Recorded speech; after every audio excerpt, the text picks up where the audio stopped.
Wow, ও মাই god!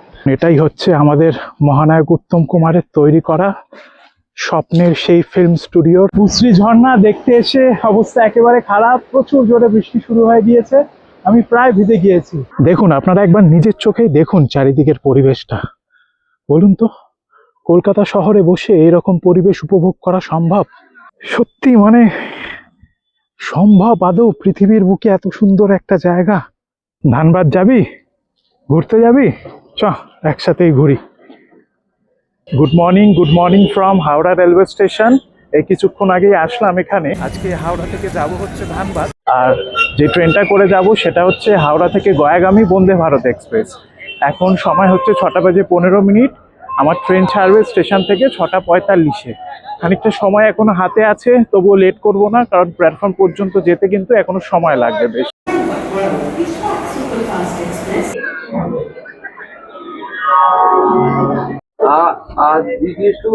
উঠে পড়েছি ট্রেনে উঠে বসে পড়েছি। এখন 6:40 মতো বাজে। ঠিক 6:45 আমাদের এই ট্রেন ছাড়বে হাওড়া থেকে। আর হাওড়া থেকে ধানবাদের দূরত্ব হচ্ছে 257 কিলোমিটার। এই যাত্রাপথ অতিক্রম করতে হাওড়া গয়া বন্দে ভারত এক্সপ্রেস সময় নেবে 3 ঘন্টা মতো। 6:45-এ হাওড়া থেকে ছেড়ে ঠিক 9:45 ধানবাদ পৌঁছানোর কথা।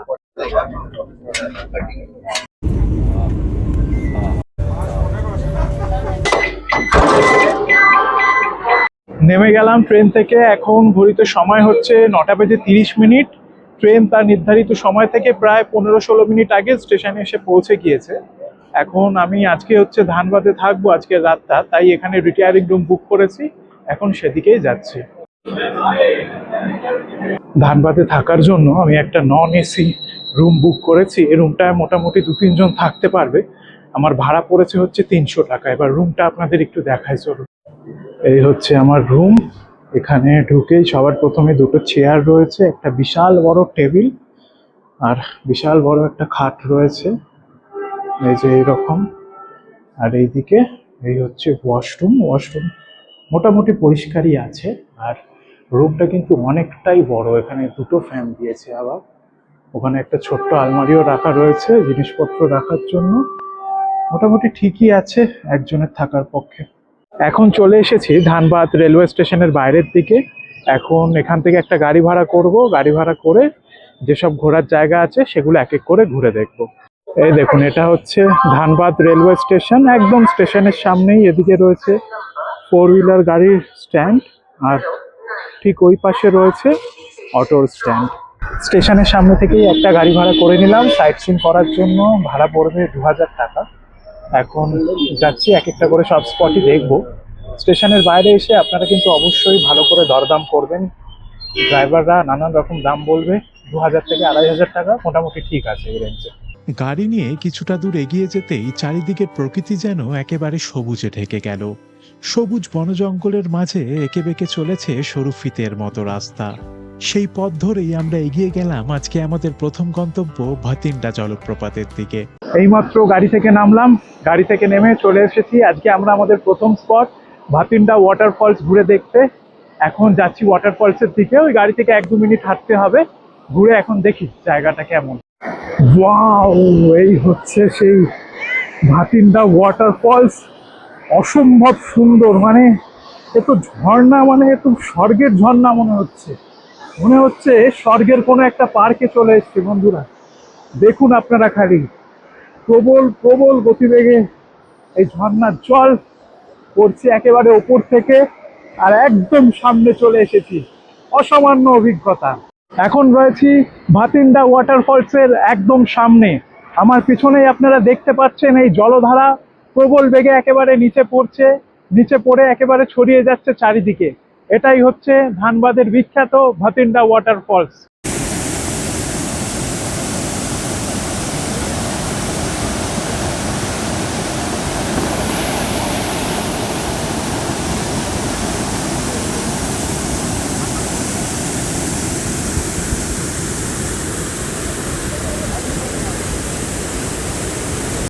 জলের স্পিড কি মারাত্মক স্পিড, মানে মানুষও কেটে ফেলবে মনে হচ্ছে যদি এর মধ্যে পড়ে গিয়ে কেউ বাই চান্স। এই দেখুন, এই হচ্ছে মূল ভাতিন্ডা ফলস। অসম্ভব সুন্দর, অসম্ভব সুন্দর। এই ভাতিন্ডা ওয়াটারফলস দেখে আমার বলিউডের সিনেমার গানের কথা মনে পড়ে যাচ্ছে। এইরকম কত সুন্দর সুন্দর ঝর্ণার সামনে বসে নায়ক নায়িকারা গান করতো। আমি তো গান পারি না, তাই আর গান শোনাতে পারলাম না আপনাদের। ওই দূরে কিছু লোক আবার স্নান করছে দেখুন ভাতিন্ডা ওয়াটারফলস। এই যে সব একেবারে ইয়াং ছেলে পেলে গরমের মধ্যে মজ মস্তি করছে ঝর্ণার মধ্যে। ঝর্ণার ছোট ছোট জলধারা পেরিয়ে এখন চলে এসেছি ভাতিন্ডা ফলসের ওপরের একটা জায়গায়। জল যেহেতু একটু কম রয়েছে, এখনো সেরকম বর্ষা এই ধানবাদে শুরু হয়নি, বর্ষাকালে তো এসব জায়গায় আসা যায় না, তাই একদম সামনে থেকে দেখছি। খুবই সুন্দর অনুভূতি, অসম্ভব সুন্দর একটা জায়গা।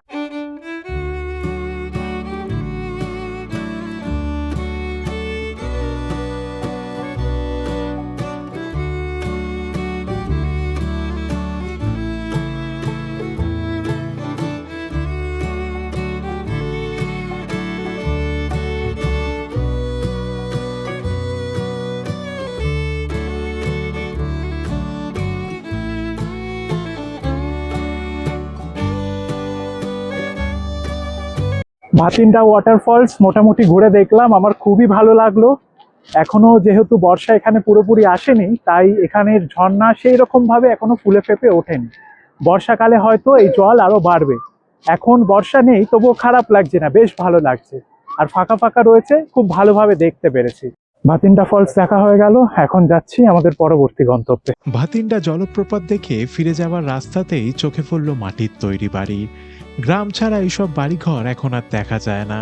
তাছাড়া গ্রামেও কিন্তু এই মাটির বাড়ি সত্যিই বিরল। এইসব দেখলে পরিবেশটাকে আরো যেন জীবন্ত মনে হয়। এখন আমরা চলে এসেছি আজকের আমাদের পরবর্তী গন্তব্য রাম মন্দিরের উদ্দেশ্যে। এই রাম মন্দিরটা কিন্তু এখানে বেশ প্রসিদ্ধ আর খুবই জাগ্রত। প্রচুর লোকজন এখানে এসে পুজো করে থাকেন। এই দেখুন, এটাই হচ্ছে রাম মন্দিরে যাওয়ার রাস্তা। এই আশেপাশে প্রচুর দোকান রয়েছে যেখানে পুজো সামগ্রী পাওয়া যাচ্ছে। এই যে এরকম পুজোর ডালা বিক্রি হচ্ছে, আর এইদিকে ওই খাবার দাবারের কিছু দোকান রয়েছে। শ্রী শ্রী রামরাজ মন্দির, এই যে এই হচ্ছে মন্দিরের প্রবেশের মূল গেট।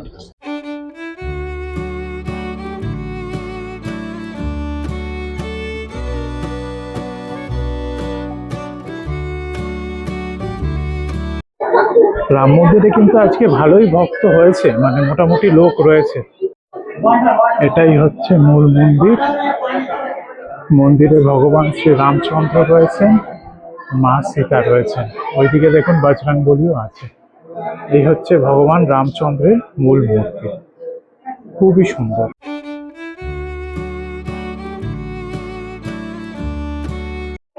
এইদিকে রয়েছেন ভগবান শ্রীকৃষ্ণ আর রাধা। এই যে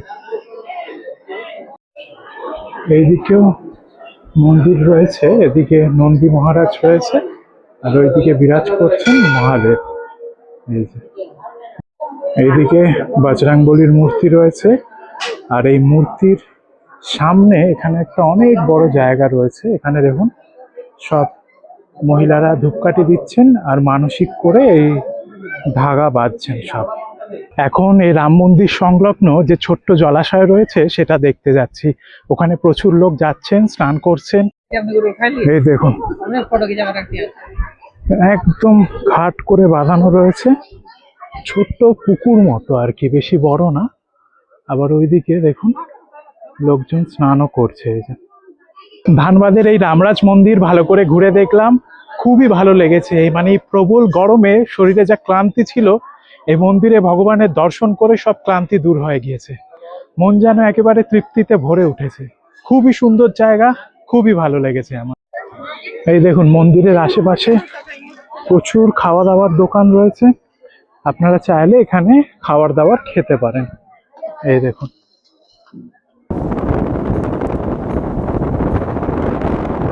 এখন আমরা চলে এসেছি আজকের আমাদের তৃতীয় স্পট, আর এই ধানবাদের অন্যতম বিখ্যাত একটা জায়গা তোপচাচি লেকের সামনে। বেশ খানিকটা সময় লাগলো, আর এই লেকে আসার রাস্তা কিন্তু খুবই সুন্দর। চারিদিকে খালি সবুজ বন জঙ্গল, তার মাঝখান দিয়ে ছুটে চলেছিল আমাদের গাড়ি। ওই দূরে রয়েছে সবুজ বন জঙ্গল আর গাছপালায় মোড়া একটা পাহাড়, আর সেই পাহাড়ের একদম সামনেই রয়েছে বিখ্যাত তোপচাঁচি লেক। এই লেকের জল একদম পরিশ্রুত, কাচের মতো পরিষ্কার, মানে মুখ দেখা যাবে জলে এমন অবস্থা। খুবই সুন্দর এই জায়গা, পারিপার্শ্বিক পরিবেশটা একবার আপনারা দেখুন, অসম্ভব সুন্দর। আর লেকের সাইড থেকে এরকম একটা ব্রিজ রয়েছে, এই ব্রিজের ওপর থেকে এই জায়গাটা কিন্তু বেশ ভালো লাগছে আর কি।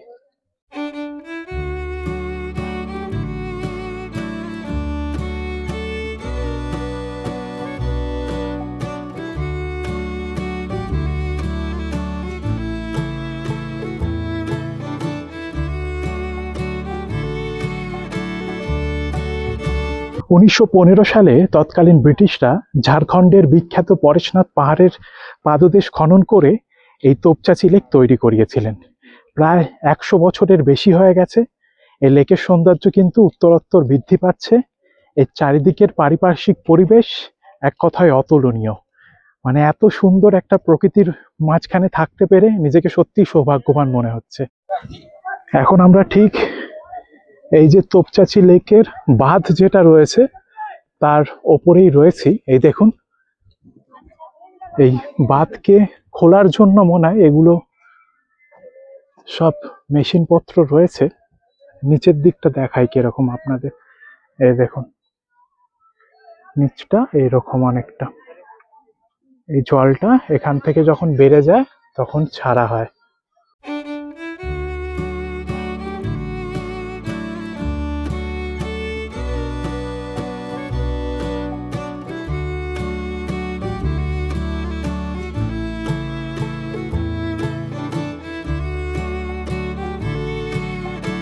এই দেখুন, এইদিকে হচ্ছে একেবারে বিস্তীর্ণ ঘন জঙ্গল, মাটি দেখা যাচ্ছে না, এত গাছপালা চারিদিকে। দেখুন ওই দূরে পাহাড় রয়েছে, আর এই হচ্ছে সেই ব্রিজ মতো জায়গাটা। এখান থেকে একটু এগিয়েই এইদিকে হচ্ছে আমাদের সেই বিখ্যাত তোপচাঁচি লেক। লেকের যে ব্রিজটা রয়েছে সেই ব্রিজটা শেষের দিকেই ঘন জঙ্গল রয়েছে, এবং সেই জঙ্গলে যাতায়াতের রাস্তায় ছোট ছোট পাথরের এই যে পাথর খণ্ড মতো রয়েছে।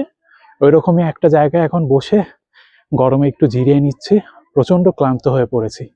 লেকের একদম শেষ প্রান্ত থেকে একটা ছোট্ট রাস্তা খুঁজে পেয়েছি একেবারে সামনের দিকে যাওয়ার।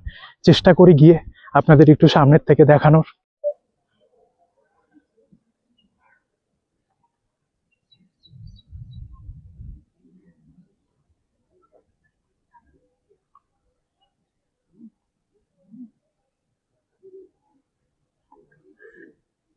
তোপচাঁচি লেক মোটামুটি ঘুরে দেখলাম, এই জায়গাটা আমার খুবই ভালো লেগেছে। এখন আবার ফিরে যাচ্ছি পার্কিং এ, যেখানে গাড়ি রাখা আছে।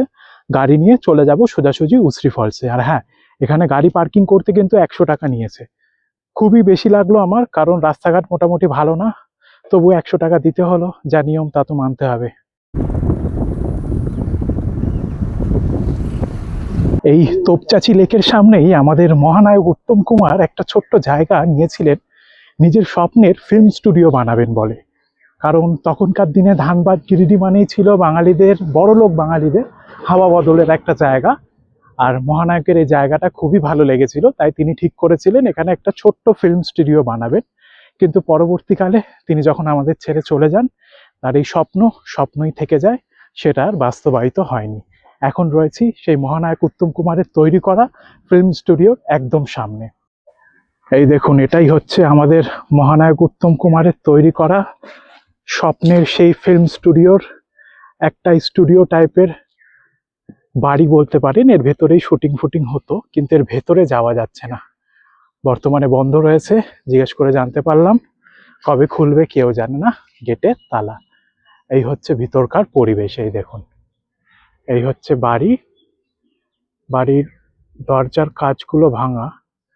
ওর ভিতরেই হয়তো কোনো এক সময় শুটিং হতো। এই জায়গাও কিন্তু আমাদের বাঙালিদের সিনেমার ইতিহাসের এক সাক্ষী। স্বর্ণযুগে ছিল তখন আমাদের বাংলা সিনেমা। খুবই আশা নিয়ে এসেছিলাম যে বাড়ির ভেতর গিয়ে ভালো করে ঘুরে দেখব, যেই জায়গায় একসময় মহানায়ক উত্তম কুমার এসেছিলেন সেই জায়গাটাকে নিজের হাতে একটু ছুঁয়ে দেখতে ইচ্ছে করছিল, কিন্তু দুর্ভাগ্য বর্তমানে এটা বন্ধ রয়েছে, ভেতরে আর যেতে পারলাম না, তাই বাইরে থেকেই আপনাদের দেখালাম।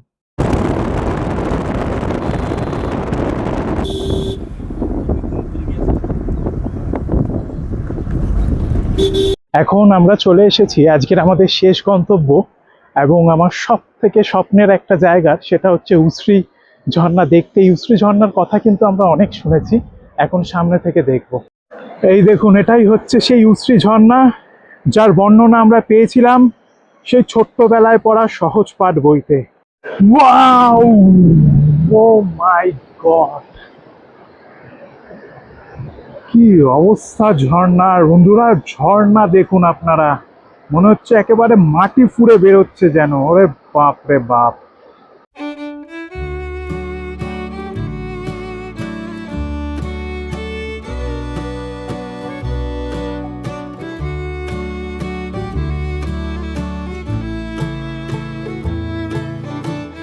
উশ্রী ঝর্ণা দেখতে এসে অবস্থা একেবারে খারাপ, প্রচুর জোরে বৃষ্টি শুরু হয়ে গিয়েছে, আমি প্রায় ভিজে গিয়েছি, কিন্তু ঝড় বৃষ্টি কোনো কিছুই আমাকে আটকে রাখতে পারবে না। তাই আপনাদেরও দেখাচ্ছি উশ্রী ঝর্ণা।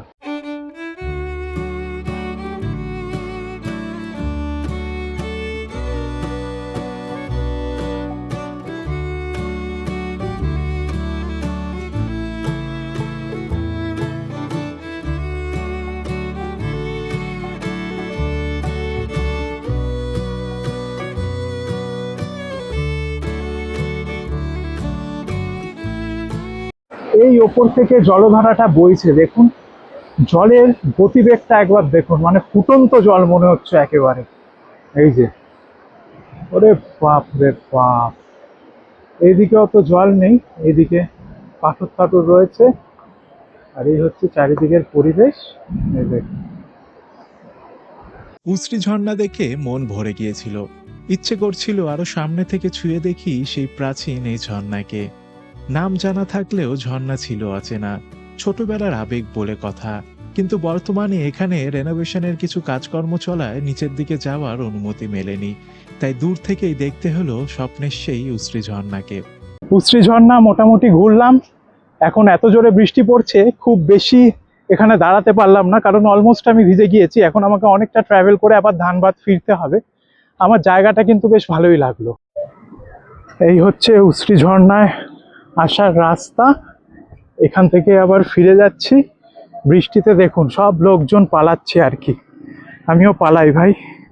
একরা সুন্দর স্মৃতি নিয়ে এবার গাড়িতে উঠে পড়লাম। এবার ফেরার পালা। ফিরতে তো মন চায় না, কিন্তু কি করব বলুন, ফিরতে তো হবেই। গাড়িতে যখন উঠে বসলাম তার কিছুক্ষণ পরেই শুরু হলো মুষলধারে বৃষ্টি। প্রকৃতি যেন আজকে অন্য রূপ নিয়েছে। বৃষ্টিতে এই সবুজের রূপ সব থেকে সুন্দর দেখায়। সেই সব দৃশ্য দেখতে দেখতে আস্তে আস্তে ফিরে চললাম নিজের গন্তব্যের দিকে।